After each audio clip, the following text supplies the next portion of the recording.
Boker Tov à tous. On continue la suite du Teilim. Lo ira merivevot am asher saviv shatu alai kuma Adonai Hoshein Elohai kihikita et kol oivai lechi shine reshaim shibarta la Adonai hayeshua al amecha birkatecha sela. Donc ça veut dire que je n'ai point peur des myriades de gens qui sont campés autour de moi. Lève-toi à Kadesh Baruch Hu, viens à mon secours. Oh Hachem, oui, tu frappes à la joue tous mes ennemis, tu brises les dents des méchants. À Hachem appartient le salut, donc la délivrance, que ta bénédiction descende sur ton peuple, c'est là. Ça veut dire que en fait, une personne qui se met avec Kadesh Baruch Hu, alors on va dire c'est quoi qu'il n'a pas peur des myriades de gens qui sont campés autour de moi. Déjà, ça peut aussi, enfin ça parle d'égoïme. C'est-à-dire que les goïms, ils sont tous contre le Ham Israël. Ceux qui sont avec le Ham Israël, c'est forcément qu'ils ont un intérêt. Comment on sait? Parce qu'il y a marqué depuis Yaakov Avinu, il y a marqué Esav sonnait et Yaakov. Rivka, à l'intérieur d'elle, elle avait deux peuples, le peuple de Édom et Yaakov. Et il y a marqué depuis toujours Esav sonnait et Yaakov. C'est une généralité. Maintenant, s'il y a un peuple qui se met avec nous, c'est parce qu'il a un intérêt. Mais dès qu'il a plus d'intérêt, lui aussi va se retourner contre toi. Et d'ailleurs, c'est ce qu'on dit qu'à la fin des temps, tous les peuples vont se retourner contre le Ham Israël. Donc, quand on te dit de ne pas avoir peur des myriades de gens qui sont campés autour de moi, n'oublie pas que Akadosh Baruch Hu, eux aussi, il les a créés. Et pourquoi est-ce qu'il a créé d'hommes? Pourquoi il a créé des peuples comme ça qui sont contre nous?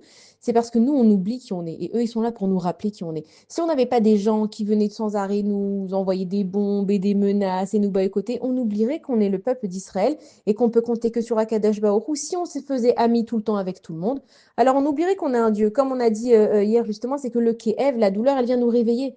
Pourquoi tu laisses les personnes, par exemple des personnes pas bien, rentrer dans ta vie? Pourquoi tu laisses des personnes te parler pas bien? Il faut savoir s'écarter en faisant un choix entre le bien et le mal. Et la seule façon de le faire, c'est de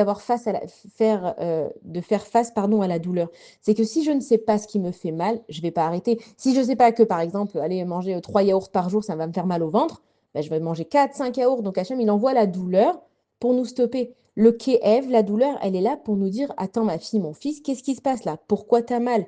Qu'est-ce que tu laisses entrer dans ta vie qui te fait mal? Si moi, je suis victime, par exemple, de gens qui parlent mal sur moi, ça ne veut pas dire que je suis une mesquina de la vie et les gens, ils sont jaloux de moi, on aime bien rester là-dedans.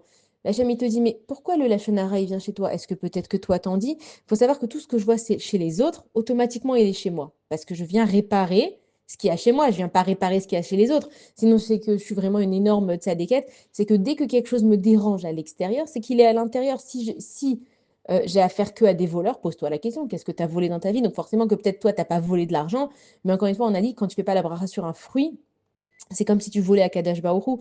Donc c'est vrai que nous, c'est beaucoup de notions et on n'est pas des tzadikim. Alors Hachem, il te demande d'aller à la simplicité. Dès que tu vois quelque chose qui ne va pas dans ta vie, réfléchis à l'intérieur de toi, est-ce que toi tu fais cette chose-là? Alors ou tu comprends ou tu le fais, ou simplement tu parles avec Hachem et tu dis Hachem, tu sais, je ne comprends pas moi ce qui se passe, comment ça se fait qu'il n'y a que des gens qui parlent mal sur moi. Alors peut-être que je vais faire attention au Lachon Hara moi aussi, et puis tout seul dans ta tête, ça viendra. Et donc quand les goïms y viennent et ils parlent mal de nous, et ils nous boycottent, et ils veulent nous exterminer, c'est Hachem qui les envoie pour que nous, on vienne se rappeler de qui on est. On est les fils et on est les filles d'Akadash Baruch Hu. Mais est-ce qu'on se conduit comme ça? Hachem, c'est le roi. Donc nous, on est des princes et des princesses. Est-ce qu'on se conduit comme ça? On voit même chez les goïms, les princes et les princesses, ils ne s'habillent pas comme ils veulent. Donc nous aussi, on a une tenue à avoir en tant que prince et princesse. Et on voit qu'ils n'ont pas affaire à tout le monde. On voit ils sont quand même différents. Ils ont un rang différent. Ça ne veut pas dire qu'on est mieux. Ça ne veut pas dire que nous, on est des rois et on doit faire ce qu'il veut. Il faut savoir qu'un roi, il a des conditions à remplir, même David Améler. Il a été choisi d'être roi parce qu'il ne se sentait pas supérieur que les autres. Un roi qui se sent supérieur, c'est qu'il n'a rien compris. Il est roi parce qu'il a des sujets. Il est roi parce qu'il doit s'occuper de ses sujets. Donc, Kadesh Baruch Hu nous dit, oui, vous êtes mon peuple élu, mais conduisez-vous comme ça. Montrez l'exemple. Ça ne veut pas dire qu'il faut faire les idiots et justement de tendre la joue, je ne me rappelle plus de l'expression, de tendre, enfin on te met une claque et tu vas retendre la joue. C'est ce qui a marqué dans la suite du Télim. Oui, tu frappes à la joue tous mes ennemis. Ça veut dire que Hachem, il va faire sa justice. Toi, tu ne dois pas faire l'idiot. Mais toi, sache te protéger et sache que tout ce qui vient à toi, c'est Akadosh Baruch Hu qui l'a envoyé. C'est pour ça qu'il y a marqué à l'Éternel appartient la délivrance. C'est Hachem qui va décider quand est-ce que tous ces peuples ils vont arrêter de nous nuire. C'est pas parce que moi, maintenant, en tant que Premier ministre, je vais faire telle et telle chose que ça va arrêter les gens.